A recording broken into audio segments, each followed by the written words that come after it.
Hello. I'm doing something that I'm trying to do every day now, which is sitting in the park with my bare feet.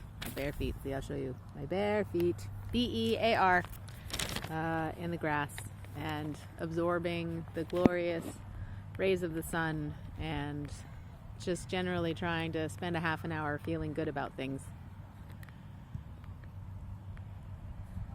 And it's pretty nice.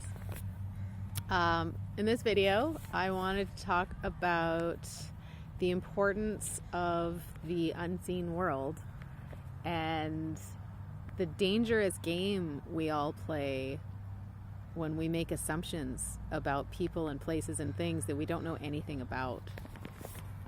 Because it's really unfortunate what we think that we know about other people that we have no idea at all. And there's kind of a few different chapters to this. The first one that's interesting is actually something I'm catching myself doing, which is, I'm thinking that as I'm healing from surgery and I'm doing better, that I won't need as much meal train help or help doing stuff because I am able-bodied. But then, and it's so hard to accept that you need help in those situations. But then I'm reminding myself that the unseen world of emotions and anxiety is exhausting. And every day, sifting through the feelings and trying to come up with ways to sift through the grief and feel good is exhausting. And I'm really learning to cut myself more slack, and I hope you will learn to cut you some more slack for needing help when you're able-bodied but are just exhausted. Because having these feelings all the time when you're overwhelmed, and I've done overwhelm for the last couple of years, it's okay to need help, and it's okay to ask for help, and it's okay to accept help. And that's kind of the kind of baby step towards a bigger point that I have to make about the assumptions that we make about people. Because I had an experience at the bank the other day when I was going to get my banking info for the lovely, amazing, beautiful GoFundMe that all of my friends and family and people I don't even know have helped support me through.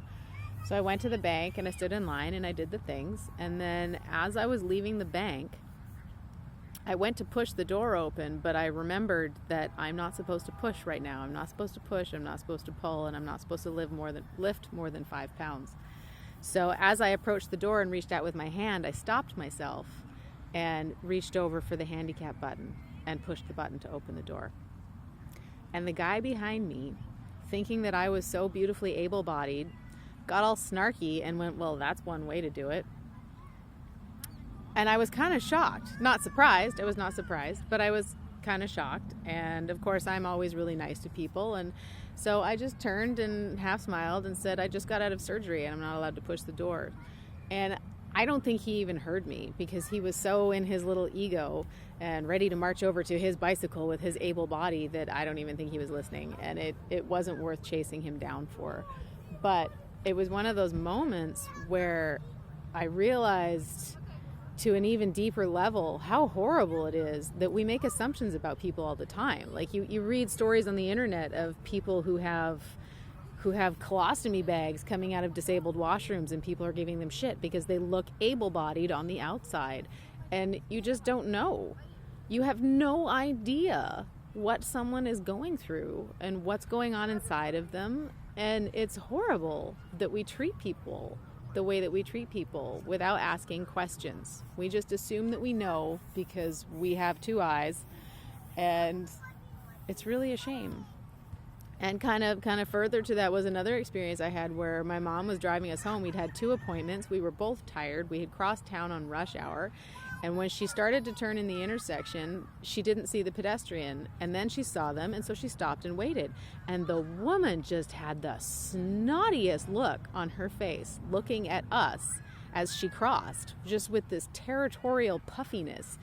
And I get it that you're supposed to stop for a pedestrian, and I get it that you're supposed to see the person. But you know what? Some people are coming home from cancer appointments and are tired.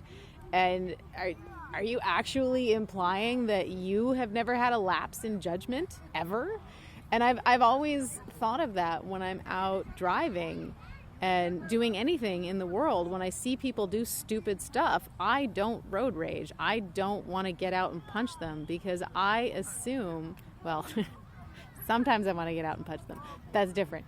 But most of the time, if someone does something stupid, I don't get rage angry about it, because I assume that they are on their way back from the hospital, or their kid is in the hospital, or someone is sick, or they just lost their job, or whatever. We just don't know.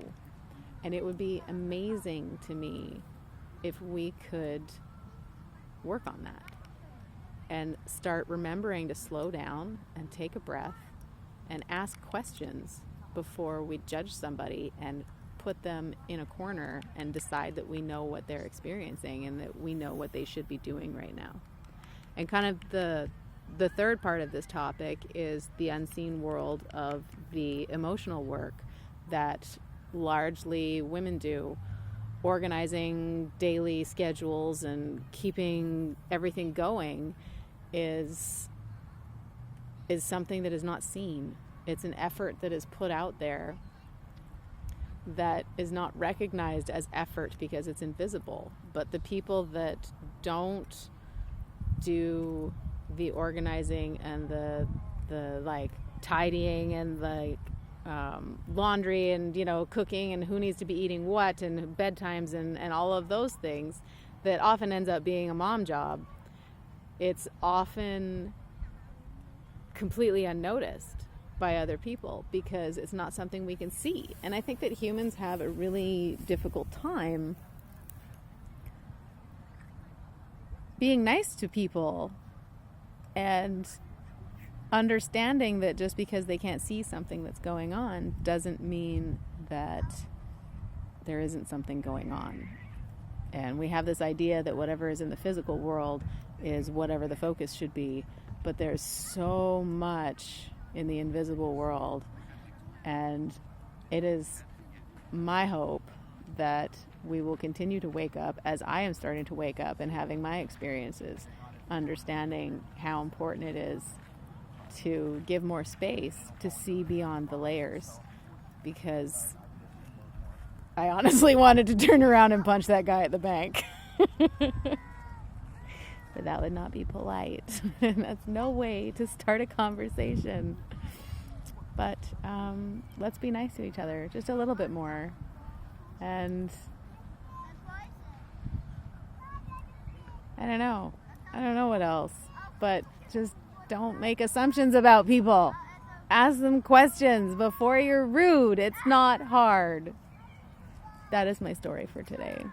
Thanks, bye.